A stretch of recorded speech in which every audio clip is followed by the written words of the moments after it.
Ano ang mangyayari sa'yo kapag ikaw ay decent guy at ikaw ay pumili ng babae na mataas na yung body count? Lalo po kung ang mga naging ex-partner niya yung mga magagaling sa kama, matatangkad, gwapo, chad. Itong pag-uusapan natin. Isang magandang araw na naman, Red Pill community. Welcome once again to another episode of the Red Pill PH TikTok podcast. Kung gusto mo ang mga napapanahong topic nito, huwag mag-aalinlangan at pakihit naman yung follow button. Like, subscribe us, the Red Pill PH. And without any further ado, tara na, umpisahan na. Ang mga babae po ay para po yung pagkain, na kung saan po kapag niluto mo na, sinimulan mo nang ihain, habang mainit pa, kailangan kainin mo na. Dahil pag pinatagal mo pa ng pinatagal, mapapanis na po yan, masisira na, aamagin na. Ito po yung isang analogy pagdating po sa babae. Hindi po kasi ito naiintindihan ng mga kalalakihan na ang babae po, hindi po nila permanente ang value nila sa dating and relationship. Sa lalaki po, inverted ho yan. The more po na ang lalaki ay dumadami ang experience sa pakikisalamuha at pakikipagrelasyon sa babae, siya po ay natututo ng leksyon, yung mga mali niya na ikokorek niya, nagmamatured siya, nalalaman niya yung mga gusto at ayaw ng mga babae, at gumaganda at nai-improve ang kanyang pakitungo sa pakikipagrelasyon. Naikokorek niya yung mga mali niya, napapalakas niya yung mga weak points niya. Ito po yun, brothers and sisters. However, sa babae, dahil po appearance lang po, yung kanyang iti-trade na value pagdating sa dating and relationship, as much as possible po, hindi po siya dapat nagpaparami ng option o kaya naman nangungulekta ng iba-ibang lalaki. Bakit po? Hindi po maganda ang dating nito sa babae dahil po siya po ay nagkakaroon ng tinatawag natin na shit comparison ng mga lalaki na siyang nakakapagpalito, nakakapagpapihikan at nakakagulo ng isip niya. Alright? At the same time, hindi niya na na-appreciate yung mga lalaki. Wala nang reset yun eh. Hindi na magre-reset yun kasi malleable po ang utak ng babae. The more na nagkaka-boyfriend siya ng match ideal, whether physical or also in attitude, characteristic, namumuld po ang kanyang isip at ang kanyang standards at preference. Alright?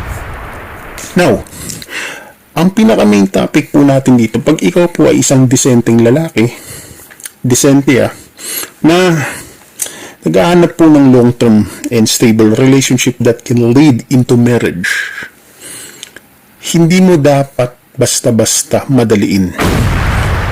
Hindi mo dapat basta-basta madaliin ang mga bagay-bagay. Right? Kasi po, ang itataya mo ay ang oras mo at ang pera mo. At the same time, masaktan ka, mabigo ka, maloko ka, mauubos yung gas mo sa gas tank mo na tinatawag nating motivation mo sa paghahanap ng serious relationship. Pag naubos yan, nasira yung iyong self-esteem, nawarak yung iyong emotional stability. Wala na yan. It's either na magre-retiro ka na sa romantic love, hindi ka na maniniwala dyan, or makukonvert ka, magagawi ka na lang sa pagiging fuckboy, pagiging player, o kaya maninira ka na lang ng relasyon kasi nga parang garapon yan, may lamat na, basag na. Alright? Fragmented na siya, wala na.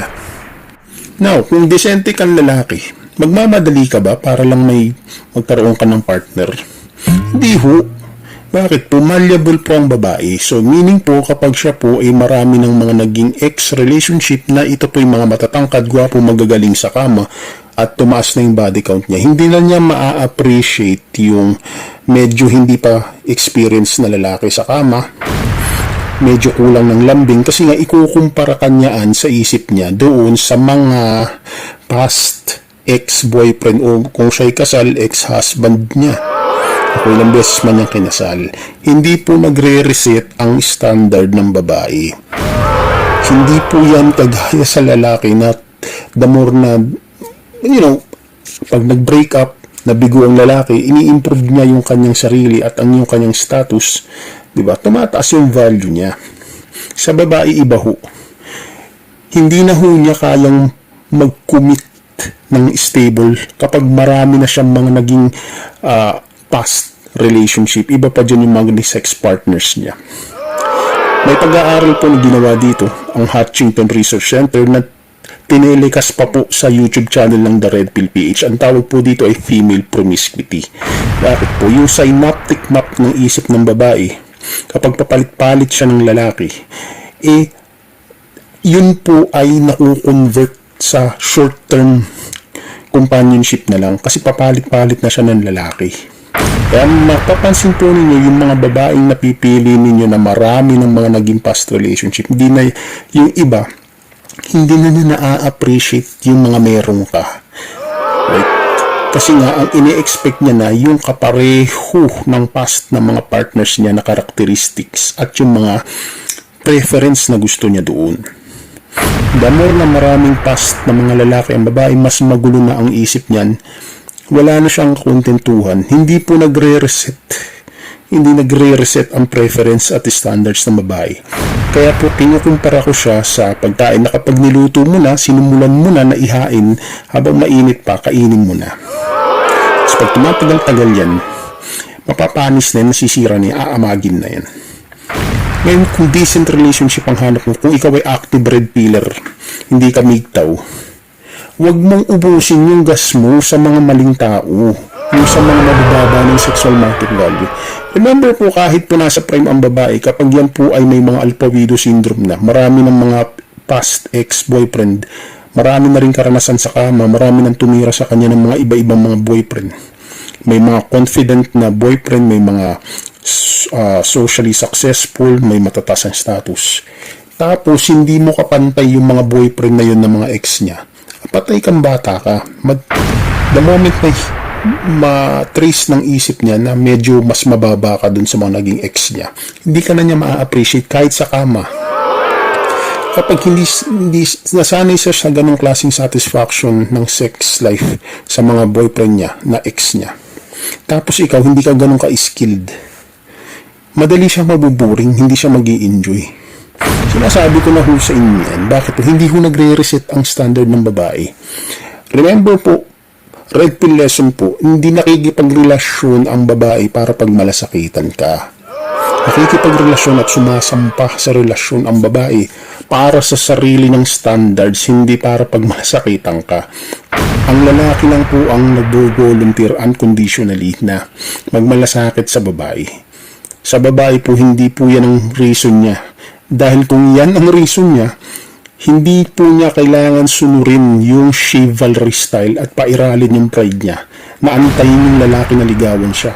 Kung totoong nagmamahal ng romantic ang babae at kaya nilang magmahal ng unconditional, hindi niya kailangan pairalin yung pride niya at wala siyang pakialam sa social construct. Magbo-volunteer yan sa'yo kahit yan pang manligaw sa'yo.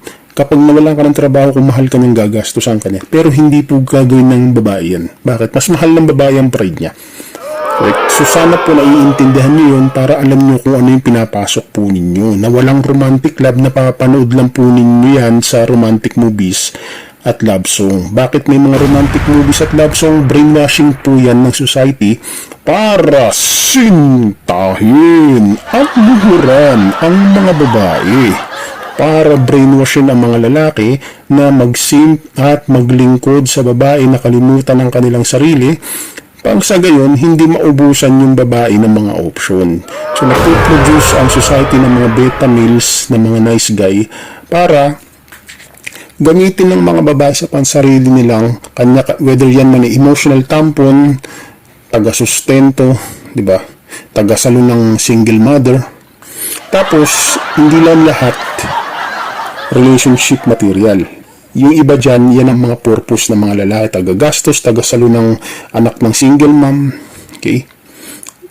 Sumbungan o kaya sabihan ng mga bigat ng problema o emotional tampons.